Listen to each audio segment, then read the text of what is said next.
to A Cup of Compassion, sponsored by the Show Me Hope Crisis Counseling Program and the Center for Trauma-Informed Innovation at Truman Medical Centers. Please note that the information shared in this video session is not intended to be a substitute for professional medical or behavioral health advice, diagnosis, or treatment.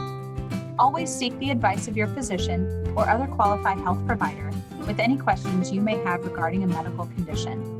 If you have questions, you may leave them in the comments section of this video. We will respond to questions as we are able after today. Hi, my name is Mirna Herrera. I'm a Special Projects Coordinator for Center for Trauma-Informed Innovation at Truman Medical Center. And I'm Andrea Dalton. I'm also a Special Projects Coordinator in the Center for Trauma-Informed Innovation at Truman Medical Centers.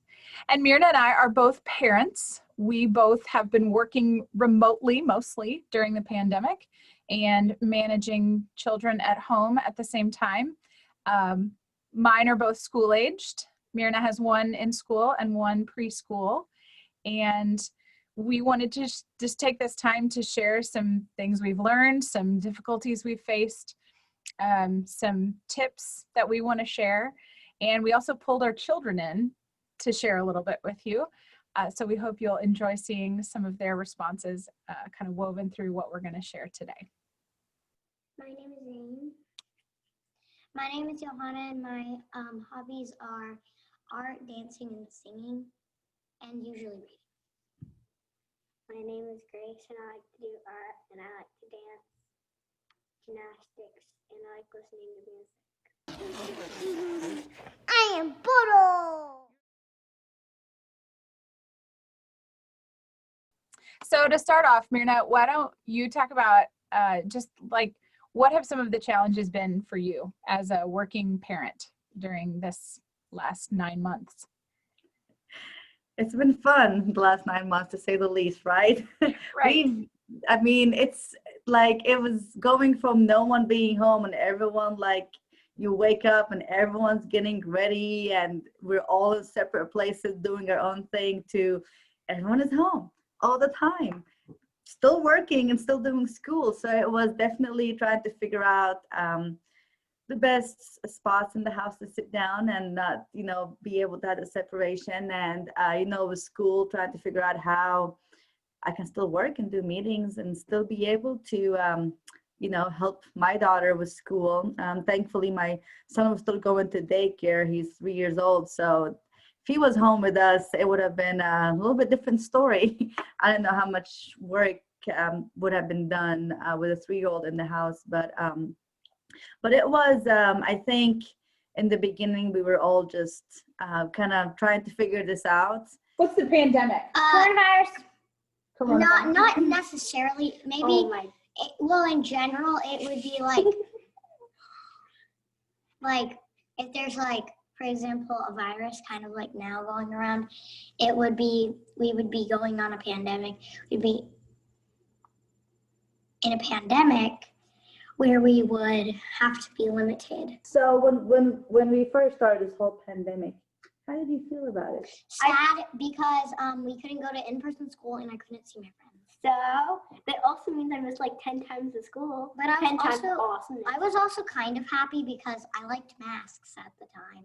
I was okay because that means less masks, which means more happiness. Oh, I love masks. And we can wear them I hate after masks. the pandemic too. I said math. Zane, how did you feel at the beginning of the pandemic?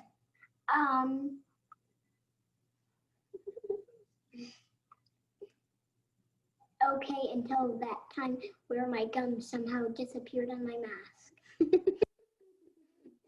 And not really talking about how much, stressful that was and frustrating and all the things we couldn't do anymore. All the restaurants were closed. And then I think there was a tipping point at some point that, my daughter, who's 9, broke down.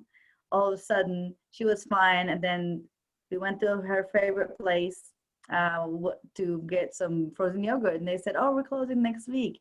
And she was quiet and everything. And I remember we just parked outside that, and then she just broke down crying. And she's like, I miss my friends and I miss everything. And I think that was the biggest, most frustrating part of the whole thing. And then, but I think after she was able to talk about it, we were able to get some things. But that was some of the beginning challenges. Were at any times where is it sad for you that during the pandemic? No. Did anything make you upset at all? No, because I knew it was going to be over. When I couldn't go to school in person, when I was so stressed over school, during the summer, I didn't have a huge party. Jackson steals my toys. It seems like 9 months later, we kind of get the hang of it a little bit, but still. It's funny because I kind of feel like we get the hang of it and then it all falls apart again. It's like we're starting over, I don't know, every 6 weeks or something. Yeah. Because things just keep, I mean, I think like things really haven't changed like within our household too much, although, you know, but actually both of our families moved during this time too, which was an added layer probably. But, you know, I think like we kind of would get in a routine and then we would all of a sudden, like it just went out the window. And, you know, I had gotten to a point where I was able to like actually focus and get some things done. And I felt really productive. And the kids were doing all their schoolwork and they were getting it all turned in. And then suddenly one week we weren't, like none of us were. And I remember this happening like a couple of times and my frustration level just like rising to the point where I remember like after the kids went to bed one night, like just breaking down and sobbing because I was like, I can't do this anymore. So it was just so overwhelming to like try to manage 3 different schedules and then try to keep track of where my husband was and worrying about him because he was still going out of the house and, you know, just concerns about safety and Yes. it's just a lot. Yeah. Oh yeah. I mean, I get what you're saying, especially when, because my daughter went back to school at some point and oh my gosh, like some normalcy. She went back to school. Now I can focus more than have to worry about her schedule. And then all of a sudden she wasn't in school anymore. She went back to virtual. I'm like, okay, let's try to figure things out again. And now approaching the holidays and no, so it's just, yeah.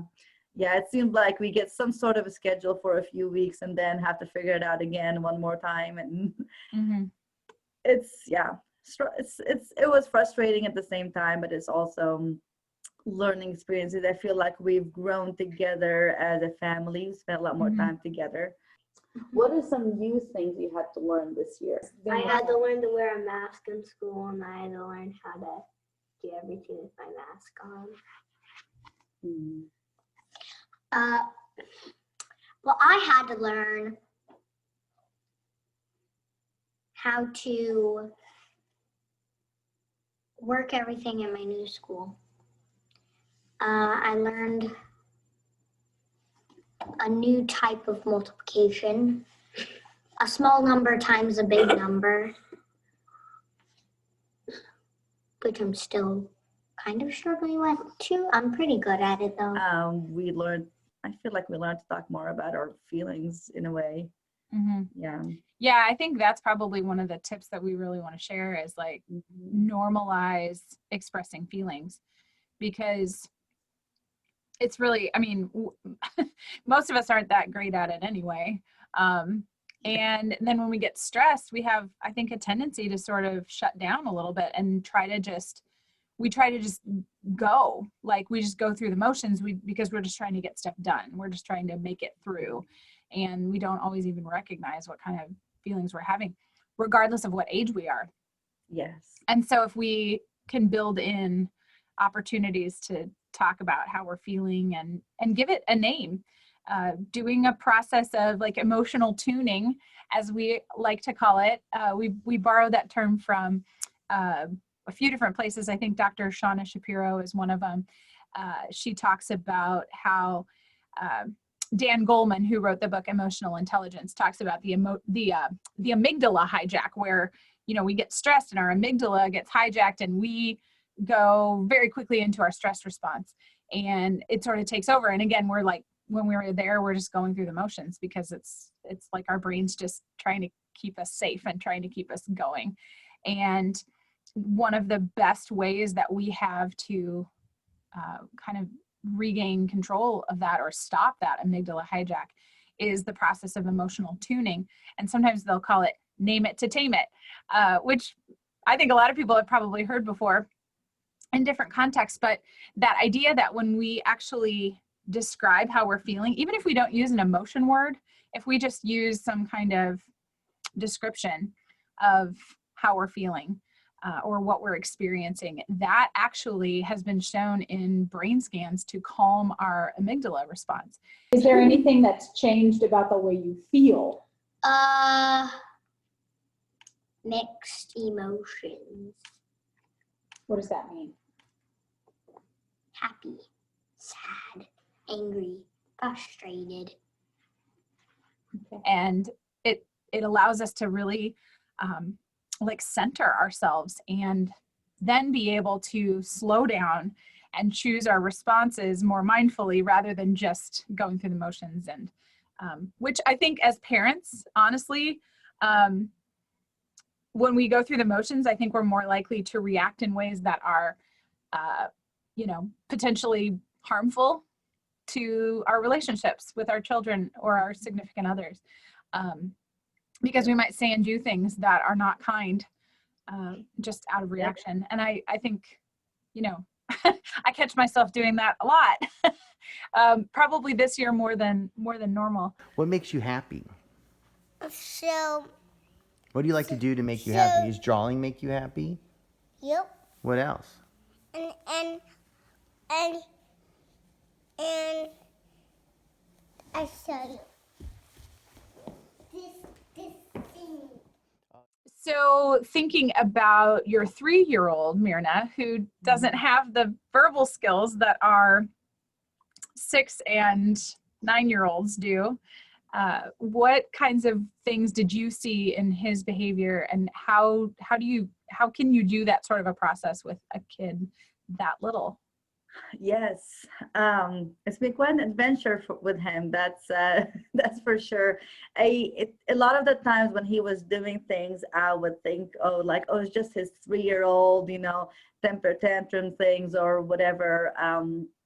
I would attribute it to that. But then looking back at it, a lot of the times when he was acting out the most when things that we would do normally weren't happening, like going out to eat or going out to the park, or going to the park and then see how the park was closed and you couldn't go in there. That was mainly in the summer, not being able to go to the pool like we used to, or not, a lot of the activities that we used to do. Then I would see his not listening skills were not really working anymore. So he would just throw fits for no reason. He would start crying for no reason. Or the exact opposite, or he would just be so wild that he would be running around aimlessly and trying to not just do whatever he wants to do.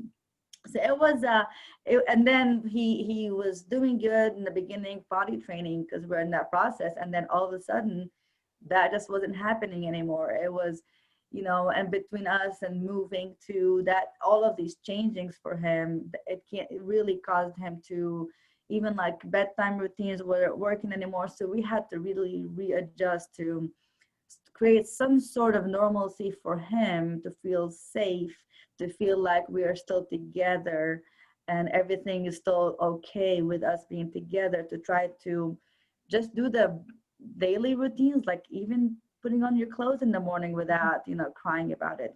So it's been definitely different, and having him try to name some emotions were different, where if you ask him how you're feeling, he would just say a behavior that has made him upset, like if a kid didn't share with him, or if someone was mean to him, he would say these things instead of saying I felt like this, or I felt mad, or I felt sad. He would just kind of talk about things that have happened. So it was definitely, and still is, kind of adventure with him, trying to figure out what is it that you're wanting and how can I help you. So that's, hopefully at some point we'll get back to some sort of a routine with him too, even though there is a routine with what he's doing. It's just not still doesn't feel the same for him. That's why he's acting out a lot more. You know, I think that's one of the challenges that we've had too is like we have a routine, but we still kind of have this attitude like this is just temporary. You know, we only have to do this for a little bit of a time. But as the days drag on, and just knowing that, you know, we're potentially, I mean, it's December, mid-December as we're recording this, and you know, we're going to be masking and social distancing probably until summer-ish. We don't know for sure, but I think that's kind of what we're planning for now. Just thinking about like the length of time that is, that's not really all that temporary. And so I think one thing that actually has helped me is to kind of let go of those expectations that I've had around like how long this is going to last, that, you know, we'll be able to get back to normal soon, and instead just embrace that this is where we are right now, and this is the routine that we have right now. What do you do to keep your mind active? I play with Legos. I make sure that math is out of my head. I use fidget toys. I have a whole box of them upstairs, and I'm probably getting more for Christmas. Picked up some with my aunt, and well, my brother got some, but he's sharing them with me. And I already have a whole bucket of them. So. Yeah, like I'll play with Legos. And I do art or listen to music. I play Prodigy and try to get more relics by doing the math and trying to get one from one of the islands again. And it was where I got the one with 1 gem. What do you do to keep your body active? I do my PE lessons over and over again. I used to go to the park. It's a new one. I used to go there, but now it's too cold. And I usually go outside and jump on my trampoline or play in my giant backyard.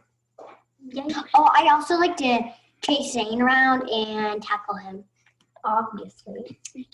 Also remember, like, we change our routines all the time. Our timeline feels a little off right now, based on just what we're kind of maybe normally used to or whatever. But I think, again, just like letting go of some of those expectations has really helped me be able to cope. Now, not perfect, but I'm trying. Letting go of expectations. That's very good. Yeah, it's like when you're trying to wear masks and like Grace keeps asking me, like, do I need to keep wearing masks all the time everywhere I go? I'm like, for a matter being, you know, even though in the beginning I remember taking her to Costco one day because Costco was the first place to really mandate masks in the store. And she didn't have to wear a mask then. Now she has to. She was literally holding on to me the entire time, looking around her. I'm like, oh my gosh, like she was scared in a way. But then I told her, you know, you have to expect that you're going to probably need to wear a mask, especially if you go back to school. And sure enough, that was the case. But you will hear us ask him about the mask. Now they're used to it, to wearing masks. But that was kind of a new normal, if you want to call it, you know. And who knows, that's probably going to be going on for some time too. We're expecting it right now. So what helps you wear a mask when you're around other people? What do you mean? Well, I put air freshener in it, and I make it smell like flowers. I always like, for some reason, when I wear a mask, I always have my mouth open. Like, no, I bet you this is you. It is me. Is there anything you think about when you wear a mask that helps you wear it longer? I just pinch it on my nose more and make it tighter. What I do is I just say, it's cold outside, it's like a scarf. Yeah, It's cold outside, it's like a scarf. One of the benefits that we had during this time, or one of the positives maybe during this time, was that our families are friends. And so we chose to include each other kind of in our bubbles during the pandemic. And we still, I mean, we don't get together a whole lot, but we see each other often. And I think that's one thing that has really helped our girls in particular, because they're around the same age, and just having that continued social connection. But I think it's also been helpful for us to be able to have that more in-person social connection, because we really do need that as human beings. Again, like no matter what age we are. And so being able to maintain relationship, I think, in the way that we have been able to. And, you know, we're really lucky because we also get to work together. And so we do see each other regularly on Zoom, even if we're not getting together a lot. But I think that that's one thing. And you can kind of see it in the video with our kids, how close they are, and they, you know, they like having fun. They like hanging out together. And so it's been good, I think, to be able to provide that still for them in small ways over this time. So that's definitely been a big plus. Is, you know, we chose, you know, just this one family, one group of friends that we can hang out with and not worry about, you know, a lot of the concerns of hanging out with too many people. So I think that's something that really helped us, because the adults are friends and the children are friends. So that's kind of made it a little bit easier for us to get through some of these things together. So what do you guys do when and if you're missing your friends? I video chat them on Messenger. I also do the same, but I also But after that, I beg. I only miss Grace really, and some of my other friends from my old school that I can't talk to anymore. Quite about it. So what do you do when you miss them? Nothing. Video chat them. I don't know. Yeah, like, No, I yell, can Grace come over? Can we go to Grace's house? are there other tips you would want to share? Really, we are, as Andrea was saying, we are reacting a lot of the times to things, and the impatience part of it, I feel like in the beginning, specifically when we're still figuring everything out, that impatience and taking it out on the kids, or, you know, your spouse or whoever, really was not making a stressful situation any easier. It was just making things worse. So I think once we figured out how to talk about our emotions, how to do things that's going to help me, that was the thing, is I needed to focus on my self-care too, so that I can have that patience and to be able to help or be with my kids, fully be with the kids and the spouse, and not just be there because we have to be there together, but be fully attentive and full of emotions to be able to handle some tougher, you know, life things like going back to school and being a 3-year-old. Otherwise, I wouldn't have had a lot of patience with that. So that's been, I think, is really good, is to really focus on your own self-care so that you can take care of others and those emotions, and having the kids talk about emotions too. Yeah. So thinking about self-care for me, I've sort of revamped the way I think about self-care this year. And I mean, I think that's been sort of an ongoing process for me, just in, you know, some of the work that we're doing and trainings and research and things that we've done. But I kind of went back home, so to speak, to some things that I used to do that were really pieces of self-care for me. I got my guitar back out and started playing again. It was really painful at first. I love the analogy of this because I hadn't played in a long time.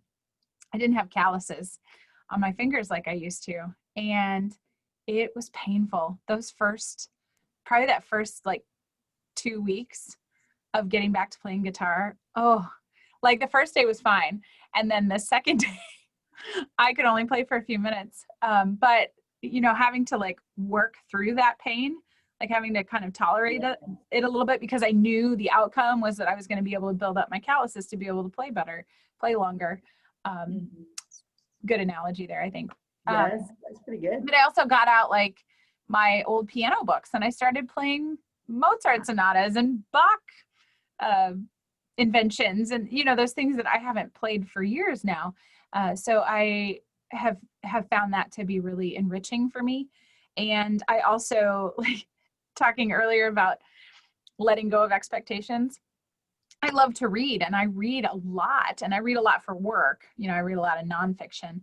I occasionally read fiction. I really enjoy fiction, but I often think like, oh, I have all these other books that I want to read, and so I'll kind of delay reading the fiction. But one of the expectations that I've let go of this year is finishing a book. Yeah. Like, it's okay. I have like 15 books that I read the first chapter of. Yeah. Who cares, right? Does it Exactly really how I matter? feel. I learned a lot from those first chapters. I'm going to go back and read those books at some point. But, you know, right now I don't have the attention span to do that. And that's okay. I feel So, yes. you know, I think the idea of being able to let go of some of those expectations that we just kind of make up for ourselves, I think, Yeah. most of the time. That is very important, letting go of expectations. I'm a perfectionist about a lot of things I do, and I know you are, Andrea, too. So letting go of what we have control of too, because that was the thing, is letting go of not only expectations. For me, it was letting go of control, because there's so much out of our control right now. Yeah. And just roll with it and handle it in a way. It's definitely had to. But I feel like with all of this, it's helped me grow as a person, because I feel like I'm learning new skills that is going to help me more in the future. It's also helped me more as a parent, because it gave me a little bit more patience, or ways to at least regain back my patience if I lose it. And and I think just appreciating family time, and really making the best out of not being able to go out, and be able to make the best out of being at home, being together, instead of just watching TV or anything, but actually playing games and have dance parties and doing all kinds of fun things together. Right. Yeah.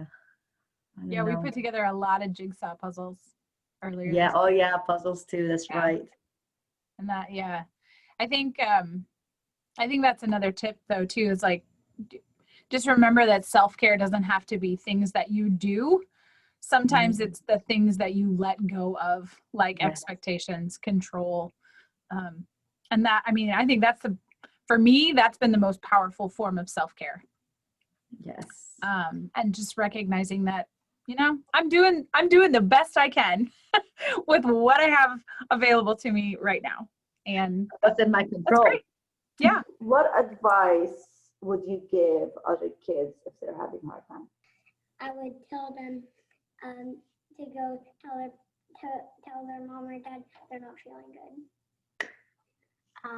I would tell them that I'd probably be over soon.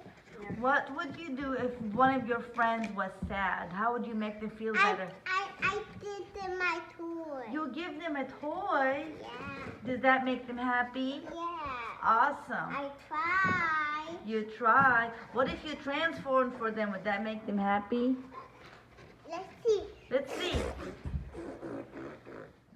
What advice would you give to an adult that was having a hard time with the pandemic? I would tell them to go talk to somebody.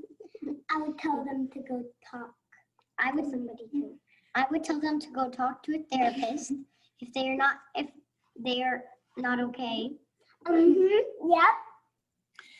Thank you for joining us today. We hope this information will serve as a tool to support your well-being during this time.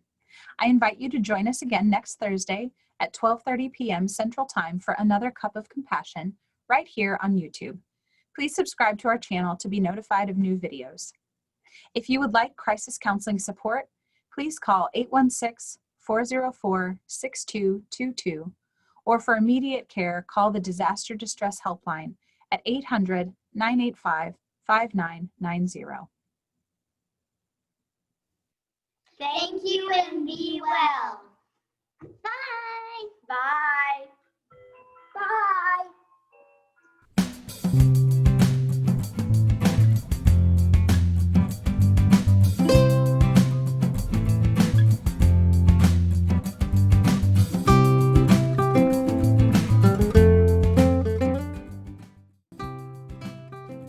What are the best things in life? The best things in life are whenever you can sleep And you have a pet sloth. I agree with Grace. Beds and Pizza. pizza. Yeah, And No, you cannot have some pizza. and art. And trampoline. And presents at Christmas. Yes. And ooh, yeah, you know what was I gonna And say? tablets. Yes. And phones. Yes. And VR and Pizza. Andrew, what makes you happy? I still with my toys with my friends. All right.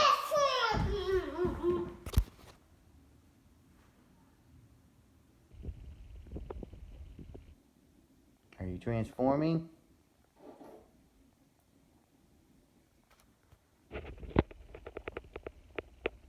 Okay. He's transformed. Who are you now? I am Boodle Zeppelin. Awesome.